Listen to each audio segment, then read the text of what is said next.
Vamos lá, molecada, bora trocar uma ideia sobre esta vitória do Barcelona 4-1 para cima do Espanhol neste sábado, 31ª rodada de La Liga, e o provérbio a ser utilizado talvez seja um olho no peixe e outro no gato. Obviamente que a cabeça do torcedor do Barcelona nesse momento está a milhão, né? Borbulhando, fervendo, pensando no jogo de terça-feira contra o Atlético de Madrid, em Madrid, no Metropolitano, para tentar a remontada que seria histórica.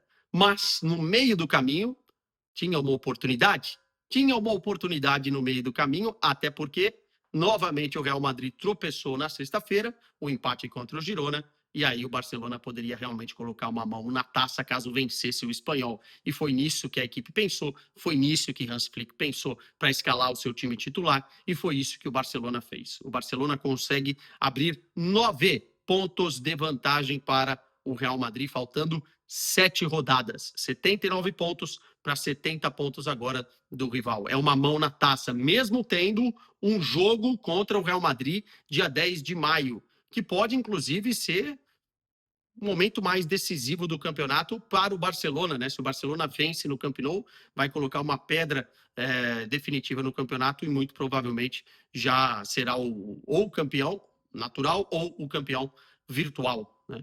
Enfim, de qualquer maneira, uma vitória muito relevante para cima do Espanhol, pensando no Atlético de Madrid. Eu quero começar a análise do vídeo falando sobre Lamine Yamal, porque realmente, daquilo que eu vivi, né, no início de 2025 e daquilo que eu estou vivendo em 2026, acho que estamos diante da melhor versão de Lamine Yamal até aqui no futebol. Acho que sim. Acho que talvez mais capaz do que a versão de 2025. E olha que, claro, fica na nossa memória aquele momento decisivo contra a Inter de Milão, contra a Benfica, a reta final da temporada. Mas os números mostram que ele está melhor nesta temporada, e a sensação de vê-lo jogar é uma sensação de que ele está imparável, cara. Talvez só errando ali no finalzinho, na última decisão, do jeito que ele vai bater, se ele vai tocar, mas pode duplicar a marcação em cima, pode triplicar a marcação em cima, pode quadruplicar a marcação muitas vezes. Ele está passando por todo mundo como faca quente na manteiga, meu irmão. Impressionante, mais uma grande partida de Lamine Yamal.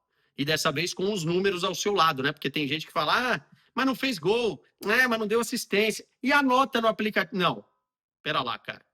Agora o aplicativo tem que dar 10, né? Porque dos 4 gols do Barcelona, ele participa dos 4.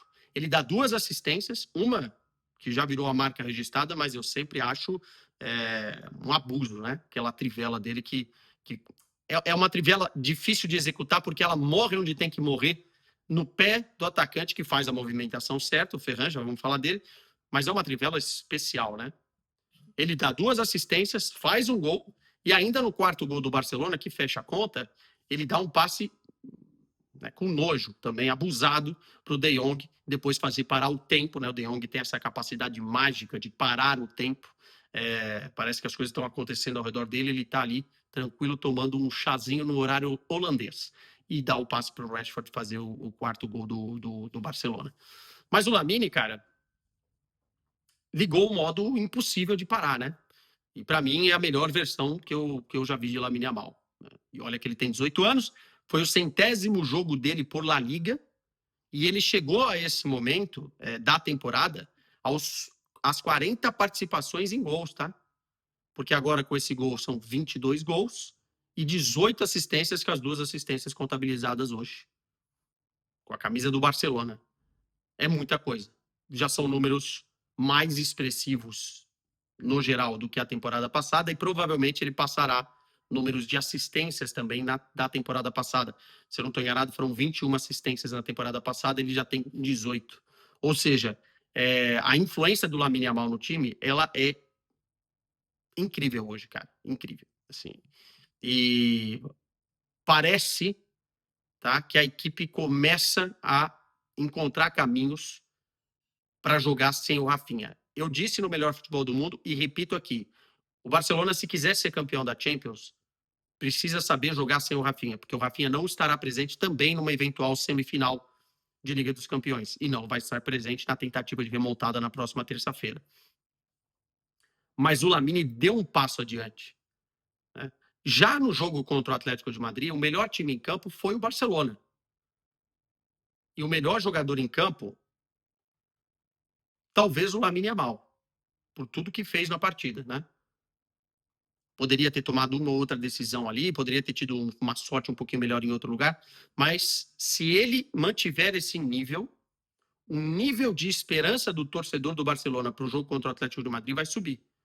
Porque o Simeone vai ter que preparar uma arapuca para pará-lo. E aí sim entra a inteligência, talvez, do Hans Flick de tentar utilizar isso para que os outros caras também estejam bem. E aí é o que eu falo de encontrar formas de jogar sem o Rafinha, né? Outros caras também precisam estar bem para conseguir achar os caminhos. E nessa de estar bem, importante recuperação para alguns jogadores. O Hans Flick armou o esquema com um time um pouquinho diferente, um pouquinho mexido. O Rashford começou no banco de reservas. Eu gostei bastante da dinâmica de troca de posições entre o Gavi, num passinho à frente do jogo, né? Era o Eric Garcia e o Pedro, e o Gavi e o Firmino trocando de posição ali pelo lado esquerdo, né? Hora um, hora outro. Gostei dessa dinâmica. O João Cancelo também descansou, o Baldé fazia do João Cancelo pela esquerda, mas eu cada vez mais noto a diferença de qualidade entre o João Cancelo e o Baldé. Acho que são dois jogadores que, a nível do que tem de capacidade para oferecer ofensivamente, são jogadores diferentes. Um é só na velocidade, um é só na correria, um é só quando a bola está projetando à frente, e outro é na capacidade técnica de cortar para um lado, fatiar para o outro, bate com uma, bate com outra. Né? Tem as duas qualidades de ser ambidestro aí. E defensivamente errou em alguns momentos do jogo, é verdade, na segunda etapa. Não vou só puxar o saco, também vou criticar. Mas, enfim, o Barcelona entrou de uma maneira diferente e com o Ferran de titular. E foi muito importante para o Ferran fazer os 2 gols. O primeiro de cabeça, no cruzamento de escanteio do Lamine Yamal. E o segundo, a lá Ferran, né? Essa movimentação de facão do Ferran nas costas do defensor, ela é muito importante para o Barcelona em alguns jogos. E porque o Lamine acha sempre esse passe. O Ferran é o melhor jogador para fazer isso. Mais do que o Lewandowski, que não tem essa velocidade mais, e mais do que outros jogadores que possam fazer isso. O Firmino estava fazendo isso muito bem. Mas o Ferran é o centroavante. Ou poderá ser o centroavante, ou poderá ser utilizado como tal. Então, ele se recuperar fazendo 2 gols, centroavante vive de confiança, vive de gol. Então, isso foi muito importante para ele. O primeiro tempo do Barcelona é muito, muito bom, cara. Muito bom.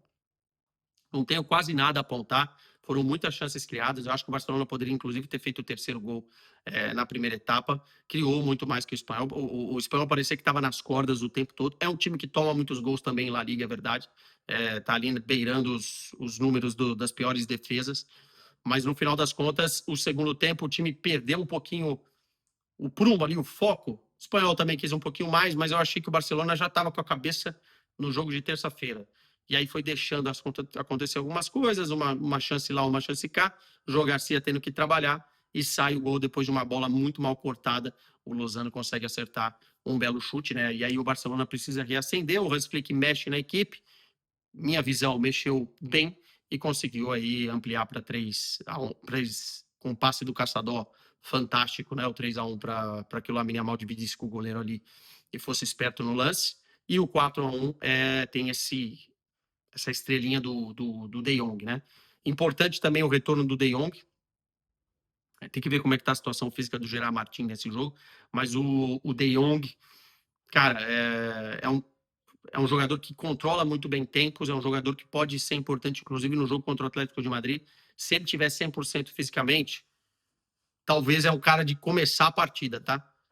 O Gavi tem ganhado espaço, tenho gostado bastante do Gavi. O Gavi é um leão dentro de campo, mas pela questão do Barcelona precisar criar, ter mais verticalidade, ter mais ações ofensivas, o De Jong é muito mais criativo jogando junto com o Pedri, numa partida que eu imagino que o Atlético de Madrid vai ficar lá atrás postado esperando o contra-ataque. Então eu acho que o Barcelona tem que entrar com o que tem de melhor para criar soluções. E uma dupla De Jong e Pedri, se puder acontecer, seria fantástico, com o Firmino mais à frente, e aí tem que ver quem vai ser o centroavante. Mas, de fato, o Barcelona fez uma partida boa do primeiro tempo, uma partida de oscilação não tão boa no segundo tempo, vacilou em alguns momentos, correu alguns riscos, mas no final o resultado muito relevante nas contas do Campeonato Espanhol e também para pegar impulso, né? Para pegar moral para o jogo de terça-feira, que será uma guerra, a batalha final, ou não, na Liga dos Campeões da Europa. Se o Barcelona conseguir remontar, será histórico. E, óbvio, falaremos mais um pouquinho sobre isso na segunda-feira, antes da partida. Tchau, meus caros.